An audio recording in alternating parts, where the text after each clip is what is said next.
আসসালামু আলাইকুম। সংবাদে আপনাদের সবাইকে স্বাগত জানাচ্ছি। আমি ফিরোজ তোহা। শুরুতেই সংবাদ শিরোনাম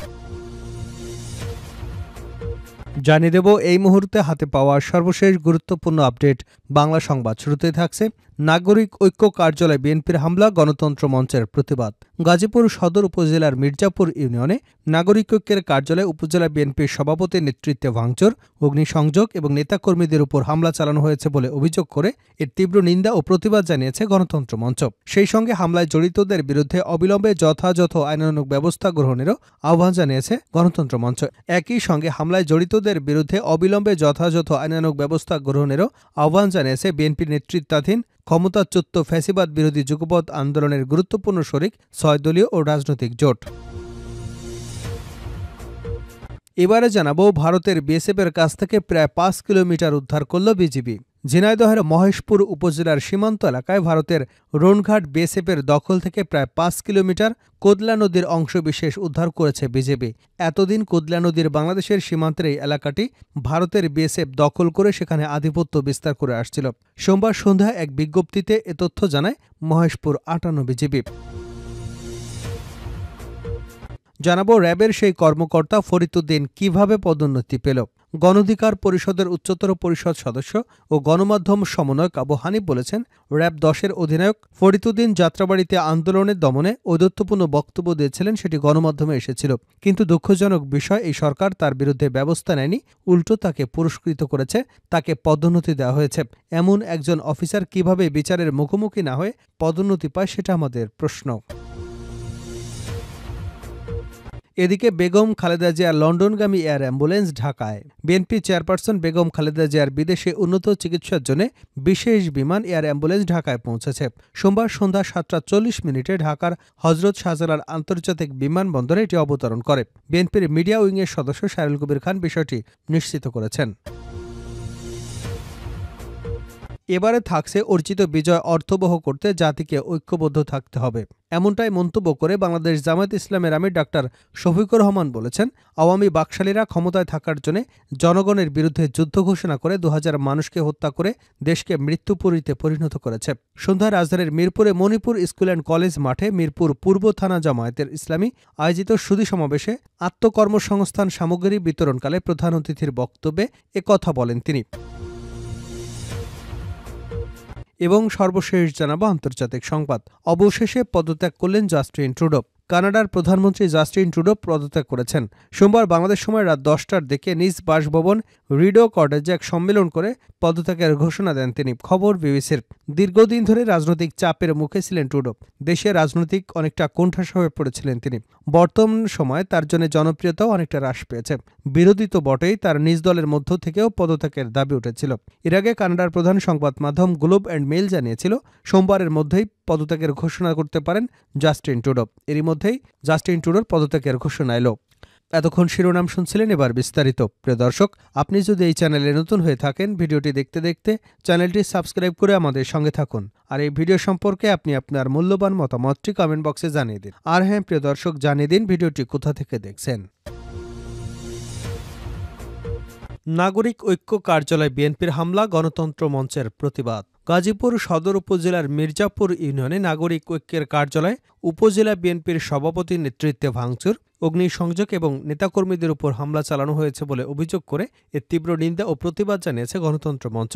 একই সঙ্গে হামলায় জড়িতদের বিরুদ্ধে অবিলম্বে যথাযথ আইনানুগ ব্যবস্থা গ্রহণের আহ্বান জানিয়েছে বিএনপি নেতৃত্বাধীন ক্ষমতাচ্যুত ফ্যাসিবাদ বিরোধী যুগপৎ আন্দোলনের গুরুত্বপূর্ণ শরিক ৬ দলীয় ও রাজনৈতিক জোট। সোমবার এক যৌথ বিবৃতিতে গণতন্ত্র মঞ্চের কেন্দ্রীয় নেতা, জাতীয় সমাজতান্ত্রিক দল জেএসডির সভাপতি আসমা আব্দুর রব, নাগরিক ঐক্যের সভাপতি মাহমুদুর মান্না সহ ভাষারী অনুসারী পরিষদের আহ্বায়ক বীর মুক্তিযোদ্ধা শেখ রফিকুল ইসলাম বাবলু এবং রাষ্ট্র সংস্কার আন্দোলনের প্রধান সমন্বয়ক হাসনাত কায়ুম অন্তর্বর্তী সরকারের প্রতি এই আহ্বান জানান।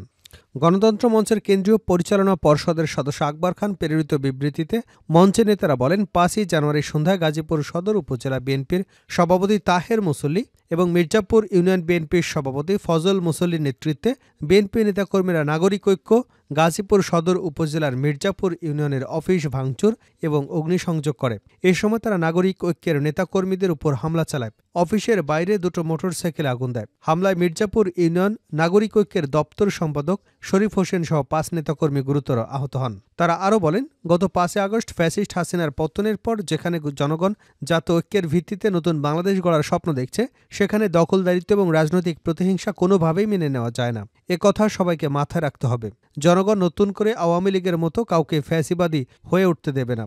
যারা সে চেষ্টা করবে তারাও স্বৈরাচারী হাসিনা এবং সন্ত্রাসী দল আওয়ামী লীগের মতো ইতিহাসের আস্থা খুঁড়ে নিক্ষিপ্ত হবে। দখলদারিত্ব, লুটপাট, চাঁদাবাজি এবং দুর্নীতিকে যারা প্রশ্রয় দেবে, ফ্যাসিস্ট হাসিনা পরবর্তী নতুন বাংলাদেশ তাদের জন্য নয়। বিএসএফের কাছ থেকে প্রায় 5 কিলোমিটার উদ্ধার করল বিজিবি। ঝিনাইদহের মহেশপুর উপজেলার সীমান্ত এলাকায় ভারতের রোনঘাট বিএসএফের দখল থেকে প্রায় 5 কিলোমিটার কোদলা নদীর অংশবিশেষ উদ্ধার করেছেন বিজিবি। এতদিন কোদলা নদীর বাংলাদেশের সীমান্তের এই এলাকাটি ভারতের বিএসএফ দখল করে সেখানে আধিপত্য বিস্তার করে আসছিল।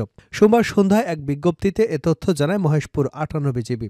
বিজিবি সূত্রে জানা গেছে, কোদালিয়া নদী বাংলাদেশের অভ্যন্তরে থেকে দক্ষিণ দিকে প্রসারিত হয়ে মহেশপুরের মাটিলা এলাকায় 4.80 কিলোমিটার দীর্ঘ বাংলাদেশ ভারত সীমান্ত চিহ্নিত করেছে।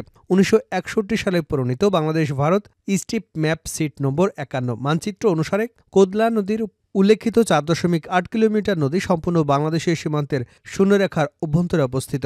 মহেশপুরের যাদবপুর ইউনিয়নের মাটিলা গ্রামের সাবেক ইউপি সদস্য মহিউদ্দিন জানান, একসময় এ নদী থেকে প্রচুর মাছ আহরণ করা হতো।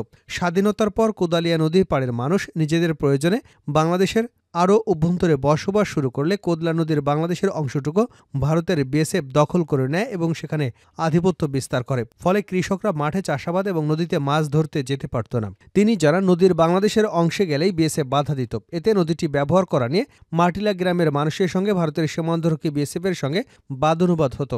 সম্প্রতি কোদালিয়া নদীর প্রকৃত মালিকানা সংক্রান্ত এই বিষয়টি 58 বিজিবি নজরে আসলে বিজিবি প্রথমে বিভিন্ন নথিপত্র, স্থানীয় প্রশাসন, মানচিত্র থেকে নদীটির প্রকৃত অবস্থান সম্পর্কে নিশ্চিত করে। বিএসএফের অবৈধ আধিপত্য বিস্তারের বিষয়ে তীব্র প্রতিবাদ জানিয়ে 58 বিজিবির সদস্যরা সাহসিকতা এবং পেশাদারিত্বের সাথে কোদালিয়া নদী নিজেদের আয়ত্তে আনতে সক্ষম হয়েছেন। বর্তমানে বিজিবির সদস্যরা প্রয়োজনীয় জনবল বৃদ্ধির পাশাপাশি এলাকার জন্য স্বেচ্ছাচালিত বোট এবং নদীর পাড়ে দ্রুত টহলের জন্য অলটেরেন ভেহিক্যাল বরাদ্দ করেছেন। এদিকে ভারতের কবল থেকে 5 কিলোমিটার নদী উদ্ধারের পর সোমবার দুপুরে মহেশপুর ব্যাটালিয়নের অধিনায়ক লেফটেন্যান্ট কর্নেল শাহ মোহাম্মদ আজিজুর সহিত স্থানীয় জনগণের সঙ্গে মত বিনিময় করেন। স্থানীয় জনসাধারণ এ সময় বিজেপিকে বর্তমানে কোদালিয়া নদীতে নির্বিঘ্নে তারা যেতে পারছেন বলে জানিয়েছেন।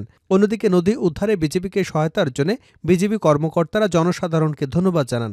নদীর প্রকৃত অবস্থান এবং মালিকানা সম্পর্কে পরবর্তী প্রজন্মকে জানানোর জন্য অনুরোধ করেন। সেই সঙ্গে নদীর বাংলাদেশের অংশে প্রয়োজনীয় সেচ এবং চাষাবাদ জারি রাখবার জন্য গ্রামবাসীকে বিজেপি অনুরোধ করে।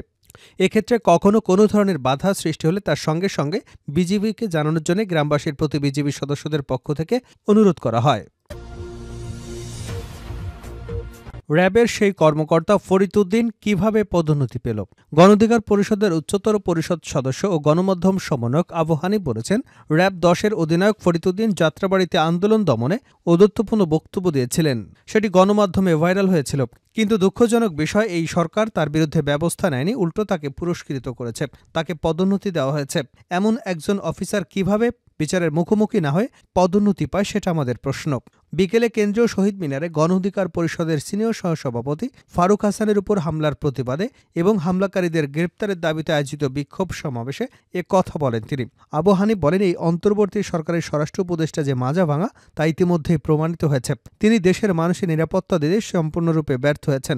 গত কয়েকদিন ধরে সোশ্যাল মিডিয়ায় একটা ভিডিও ভাইরাল হয়েছে। তা হলো আন্দোলন চলাকালীন সময় র্যাব 10-এর অধিনায়ক ফরিদ উদ্দিনের যাত্রাবাড়িতে আন্দোলন দমনে তিনি ঔদ্ধত্যপূর্ণ বক্তব্য দিয়েছিলেন। সেটি গণমাধ্যমে এসেছিল। কিন্তু দুঃখের বিষয়, এই সরকার তার বিরুদ্ধে ব্যবস্থা নেয়নি, উল্টো তাকে পুরস্কৃত করেছে। আজকে বিপ্লবে অংশগ্রহণকারীদের উপর বিভিন্ন জায়গায় হামলা হচ্ছে, ভয়ভীতি দেখানো হচ্ছে। অন্যদিকে অন্তর্বর্তী সরকার তাদের প্রশ্রয় দিচ্ছে। আপনাদের বলবো, জনগণের বিরুদ্ধে গিয়ে শেখ হাসিনাও কিন্তু টিকে থাকতে পারেনি। আপনারাও যদি জনগণের বিপক্ষে যান তাহলে কিন্তু আপনারাও টিকতে পারবেন না। বেগম খালেদা জিয়ার লন্ডনগামী এয়ার অ্যাম্বুলেন্স ঢাকায়। বিএনপি চেয়ারপারসন বেগম খালেদা জিয়ার বিদেশে উন্নত চিকিৎসার জন্য বিশেষ বিমান এয়ার অ্যাম্বুলেন্স ঢাকায় পৌঁছেছে।